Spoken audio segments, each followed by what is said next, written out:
Hello दोस्तों, आज हम पढ़ेंगे कि किसी भी स्ट्रिंग की लेंथ को किस तरीके से फाइंड किया जा सकता है। How to find length of any string. अगर मैं बात करूं सी लैंग्वेज की, तो हम अपने सी लैंग्वेज में किसी भी स्ट्रिंग की लेंथ को फाउंड कर सकते हैं, पता कर सकते हैं बाय थ्रू यूजिंग किसके यूज करने, STRLEN मतलब स्टर्लिन फंक्शन को यूज करने से क्या कर सकते हैं, हम अपनी किसी भी स्ट्रिंग की लेंथ को पता कर सकते हैं, जो कि हमारी स्ट्रिंग डॉट एच में डिफाइंड होती है। तो चलिए कोडिंग पे चलते हैं, एक बार इसका जो हमारी सिंटैक्स है उसे देख लेते हैं। तो सिंपल STRLEN लिखो, उसके बाद जो भी आपको स्ट्रिंग की लेंथ पता करनी है वो आपको यहाँ पे स्ट्रिंग लिख देनी है। तो चलिए कोड बॉक्स पे चलते हैं, ये हमारी लास्ट है तो इसको करते हैं न्यू, सेव करते हैं। किस नाम से करते हैं? लेन नाम से, क्योंकि हमने लेंथ को लिया है। उसके बाद हम करेंगे सबसे पहले हैशटैग इंक्लूड stdio.h। उसके बाद करेंगे हैशटैग इंक्लूड, क्या इंक्लूड की स्पेलिंग गलत कर दी है पहली बात। तो ये वाली चीज आपको अच्छे से याद रखनी है कि कहीं भी कोई भी स्पेलिंग में गलती नहीं होनी चाहिए। ठीक है, इसके बाद हम करेंगे इन मेन, बस बाहर आते हैं और अब हम क्या करेंगे, अब हम चीजों को लिखेंगे। अब हमें लेंथ पता करनी है, तो हम क्या करते हैं, एक चार नाम का वेरिएबल बनाते हैं जिसमें हम str फर्स्ट मतलब स्ट्रिंग फर्स्ट को लेते हैं, जिसका हम एरे देंगे 50, और मतलब जो हमारा साइज है वो 50 दे रहे हैं। उसके बाद हम कह रहे हैं यूजर से कि प्रिंट करो एंटर स्ट्रिंग, एंटर स्ट्रिंग।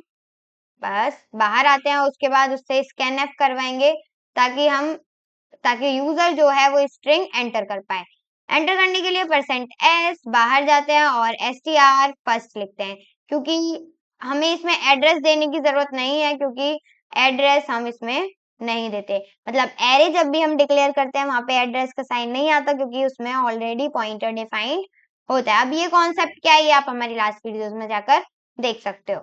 तो ये हमारे हो गए प्रिंट एफ हमने कर दिया, स्कैन एफ कर दिया। अब हम यूज करेंगे strlen, और उसके बाद हम यहाँ पे ब्रैकेट्स को ओपन करेंगे और जिस भी स्ट्रिंग को आप करवाना चाहते हो वो यहाँ पे लिख देनी है।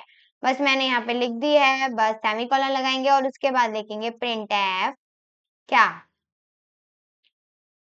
स्ट्रिंग में जो भी हमने लिखा है %s मतलब %s हैव %d लेंथ, मतलब इस स्ट्रिंग की इतनी लेंथ है। इस तरीके से मैंने यहाँ पे लिख दिया। बाहर आते हैं, %s की जगह हम क्या लिखवाने चाहते हैं, str1 और कॉमा लगाकर उसकी लेंथ हमें पता करनी है। तो हम क्या करेंगे, लेंथ पता करने के लिए हमें strlen को किसमें, या फिर तो सीधे ये वाला जो फंक्शन है वो यहाँ पे पुट करना पड़ेगा, या फिर हम इसको क्या करते हैं, एक वेरिएबल में डिफाइन कर देते हैं। जैसे कि मैं यहाँ पे इन टाइप का एक वेरिएबल लूंगी जिसका नाम है लेन ले लेते हैं, और इक्वल्स टू इसको डिफाइन कर देते हैं, और बाद में हम क्या देंगे यहाँ पे, लेन। बस इतना ही हमें करना है। बाकी सेमी कॉलन लगा के इसको क्लोज करते हैं, F9 करते हैं और देखते हैं कुछ गड़बड़ तो नहीं है। तो नहीं है, मैं लहर लिखती हूँ और इसकी लेंथ कितनी आने वाली है, 5, क्योंकि 5 वर्ड्स हैं। तो लहर हैव 5 लेंथ, ठीक है, मतलब इसने बता दिया कि 5 है। उसके बाद मैं फिर से करती हूँ, कुछ बड़ा नाम लिखते हैं।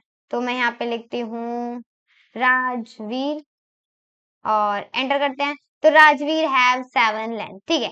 अगर आप इसमें कुछ भी स्पेस भी दे दो ना, तो वो स्पेस भी डिक्लेयर किया जाएगा। बाकी जब आप स्पेस दे दोगे ना, तो मान लीजिए हमारा जो एरे है वो समझ जाता है कि यहाँ पे बैक जो हमारा लास्ट है वो ही हो जाता है, इसीलिए हम स्पेस रिकमेंड नहीं करते। स्पेस के लिए जब हम स्पेस हमें थोड़ा गड़बड़ करने लगता है, इसीलिए हम क्या यूज करते हैं, कॉनकैटिनेशन। तो वो हम नेक्स्ट वीडियो में डिफाइन करेंगे किस तरीके से कॉनकैटिनेट कर सकते हैं अपनी दो स्ट्रिंग्स को।